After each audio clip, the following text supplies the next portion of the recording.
Hi, this is Sandy Laycox, editor-in-chief of Leaders Edge magazine, reporting to you from the Insurance Leadership Forum of the Council of Insurance Agents and Brokers. I am here with John Swigart of Pi Insurance and Jayant Lakshmikanthan of Clara Analytics. And we are going to have a discussion on the business models that they have introduced into the insurance marketplace and talk a little bit about how they are eliminating some costs from the system and the future focus that they have for our industry. Welcome. Thank you. Thank you. Thank you, Susan. Well, let's just jump right into it. John, why don't you give us just a quick overview of what Pi Insurance does? Sure. Pi Insurance is a small business-focused workers' compensation insurance solution. We're a digitally native full-stack MGA, so we are handling the entire process for the small business owner from quote all the way through the claim. We just launched about a year ago, and we're live in 7 states today and expanding nationwide. All right, great. Jayant, why don't you tell us a little bit about Clara Analytics? Sure. Thanks, Susan, for this. Clara Analytics is based in Santa Clara, and our focus is on, we're a software company. We're based in the heart of Silicon Valley, and our focus is really on providing very easy-to-use AI, machine learning-based widgets or tools that can help drive down claim costs through just easy-to-use kind of plugins. We focus on the workers' compensation right now, but we're also kind of expanding into commercial auto and other areas as well. Great. So let's talk a little bit about the problems that you both are solving for. You're both looking to kind of eliminate some of the inefficiencies or problems in the insurance value chain in different ways. So maybe, John, if we could start with you, can you tell us a little bit about what you're doing in workers' comp with small business owners to help them get a better insurance experience, less cost? Sure. We see small business owners being generally underserved in the commercial insurance market today. We're working on the workers' compensation line of business first because it is the primary statutory required line for small businesses. So any business that has employees has to have workers' compensation. That we think makes it a great entry product. It's also the product that we have the most data and information on. And so picking back up on the small business owners being underserved and overcharged, when we're talking about small business, we're talking about premiums typically below $5,000 a year. So depending on the class of business, that's either a very, very small business or a pretty small business. Most agents and brokers have a hard time serving that class of business or that size of business efficiently.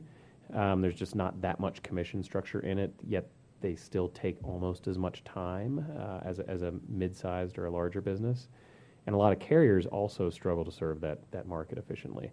And so we see a lot of inefficiency in the market, both in terms of the general expense structure, but also the loss costs and the sort of pure premium pricing we think is generally excessive for small businesses. Small businesses tend to have, on a normalized basis, fewer claims than mid and large size accounts.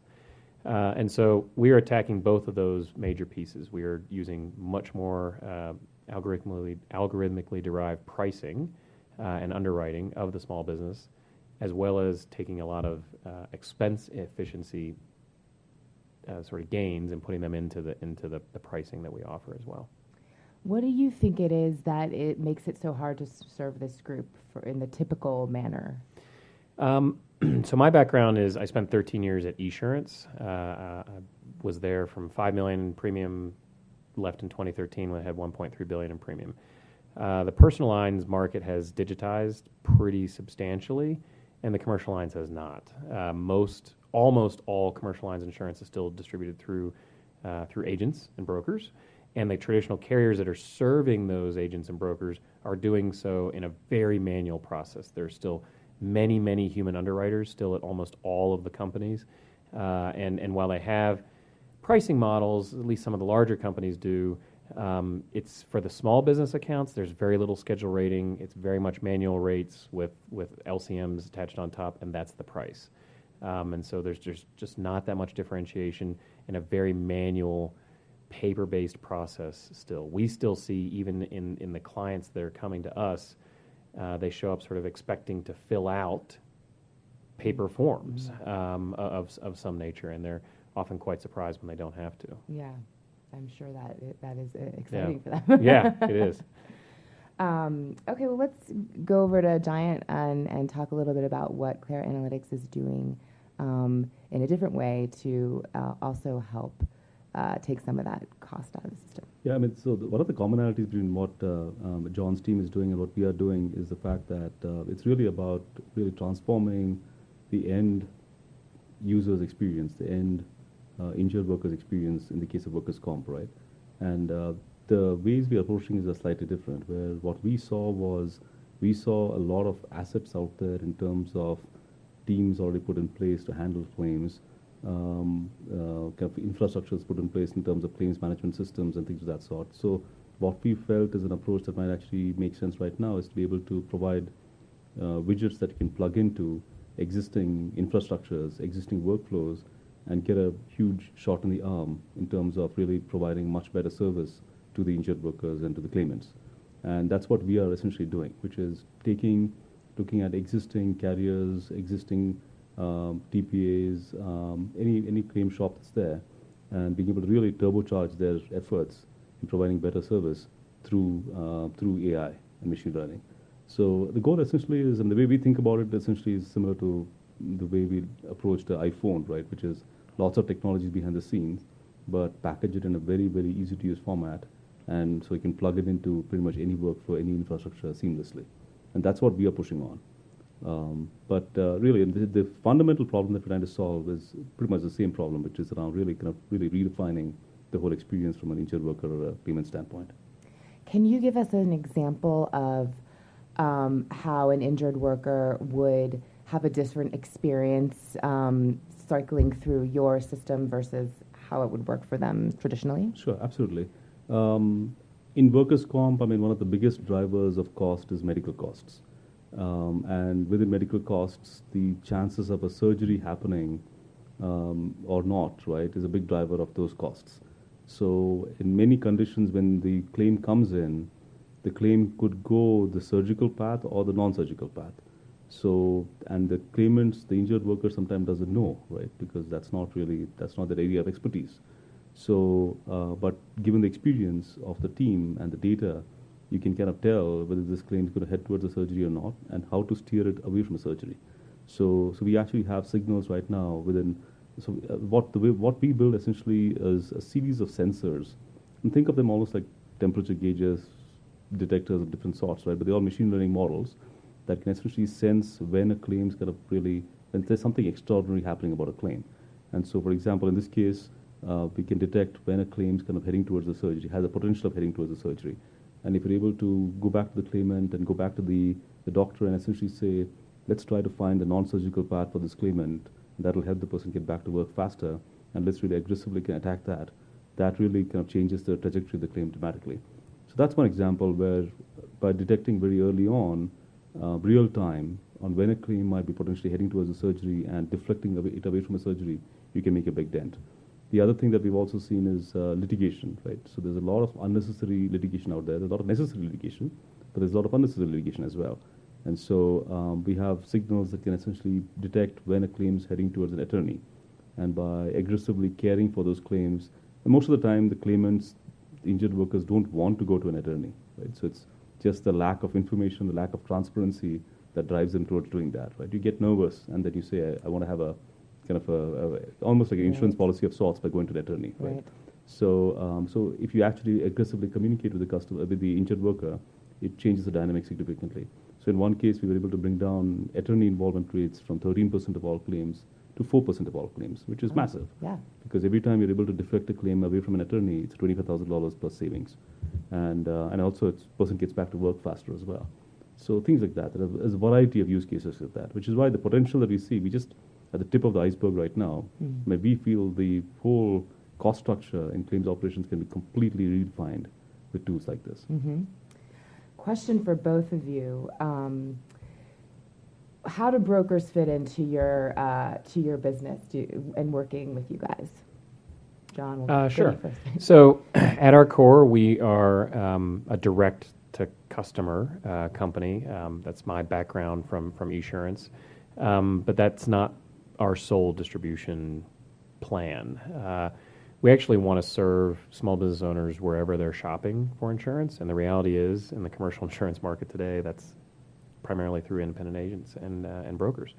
And so we have actually begun working. We have one wholesale partner today, and we have plans to be able to make Pi available through sort of select insurance agent type relationships. And so, yeah, we think there's real potential. And we think we have a tremendous value proposition for them as well, in terms of the meaningfully easier process with which they will be able to interact with us, immediate, real-time, algorithmically derived eligibility and pricing decisions, and then being able to basically have the customer's experience, the actual small business owner's experience, be dramatically more efficient for them and for us. So that's all the way through because we are a full stack provider, we're not just putting you in touch with another insurance company. We are obviously the insurance provider, and we want to change the experience for the customer throughout the entire process. Premium audits, billing, customer service, really create a modern, technically driven approach to serving that customer. Mm-hmm. What about you? Yeah, we have we're tiptoeing into it right now. Our primary customers are largely carriers and mostly the mid-sized carriers, but we're working with brokers in a couple of ways, and we want to expand that relationship. First of all, Aon is a huge partner of ours, which has been great, and one of the things that we are doing essentially is they are introducing us to their clients as a value-added service, and to the distribution partner, and through those arrangements, we are able to add more value to our carrier clients, and that's one part of it. The other part of it is fundamentally we believe that getting very early insights on where a portfolio of claims might be heading is important across the board, right? So our goal really is within the whole ecosystem of risk management, we want to add more visibility, predictive visibility of where claims might be heading. And so reinsurance is going to be an important play there. Brokers are going to be important as well, because, I mean, honestly, at the end of it all, the broker's value is typically determined by how well they handle a crisis or help their clients handle a crisis. And we want to be able to help flag when a crisis might be happening early on with our technology. And that's essentially, so we definitely feel there's going to be a lot of potential down the road. As of now, it's mostly around providing value-added services to their clients through relationships like we have with Aon. It sounds like it's a lot of, both of what you're doing is really driven towards fixing the customer experience at the end of the day, and helping injured workers have a better experience as they deal with that, helping small business owners just deal with getting insurance and in general easier. So it's an interesting focus. Absolutely. I mean, honestly, that's what excites us, which is there's about a decade plus of serious innovation that has to happen. And when you think about each of these problems, right, if you dig into like what is the ideal state that you want to be in, you realize that there's so much to be done, right? So if I'm an injured worker, I would like to instantly get the best doctor to look at my injury right then and there, right? And we're so far from that, right? Yeah. And so there's lots more to be done. Right. And that's where the fun is. Yeah. A lot of opportunity. Absolutely. I mean, the very first customer we welcomed into the Pi family is literally indicative of sort of what we see in the market. The reason they were shopping is because their current carrier had chosen to non-renew them because their policy was too small. And we see this a lot, right, where carriers set thresholds as to we won't sell a policy below this amount because we don't think we can efficiently serve it. I'm sure they'd prefer not to have made that choice, right? I'm sure they'd prefer if they had operational efficiencies that they could serve smaller policies. But they cut their threshold at $10,000 a year of annual premium. Good customer, purely clean, loss report, small account, flat work concrete company. And we targeted that industry digitally, and he saw our ad and clicked on it, came through, and bought a policy. Yeah. And, that's the kind of customer experience that they're, you're sort of coming from a sort of a typical customer experience in the industry today, Right. which kind of generally communicates to the small business owner, we don't want you. And coming to a customer experience which is very, we definitely want you as a customer. Right. And here's how we're going to show you that we want you by making the process much more easy for you and save him some money at the same time. And He saved a few $1,000s on his policy with us Yeah. from where he was before. And small business being sort of like the lifeblood of Lifeblood, country, I mean, right? it's Employment workers' and- compensation alone. By the way, we count small businesses $20 to $25 billion a year of workers' compensation premium flowing through that market. So it's nearly half of the entire premium workers' compensation. Yeah. That's So big. yeah, it's a big market. Yeah. Do you guys have anything else you want to get out before I No, asked I you? think that's great. Okay. Anything else? You good? No, I think, I wanted to thank the council for essentially arranging these things, because honestly, one of the important things is to essentially be able to get the word out, right? And there's lots happening, and it's getting to the next level of maturity, and it's really a strong, folks who will survive are people who have a strong focus on value and focus on the problem that they're solving, and really kind of having partners such as the council kind of bringing the word out there is super important for that. Yeah, well, thank you, and we really are focused on exposing our members to all of this new technology and helping them see what might be useful for them. So we really appreciate you guys chatting with us this morning, and look forward to seeing what happens as you carry this into the future. Perfect. Thank Great. you. Thanks a Thank lot. you. Thanks very much.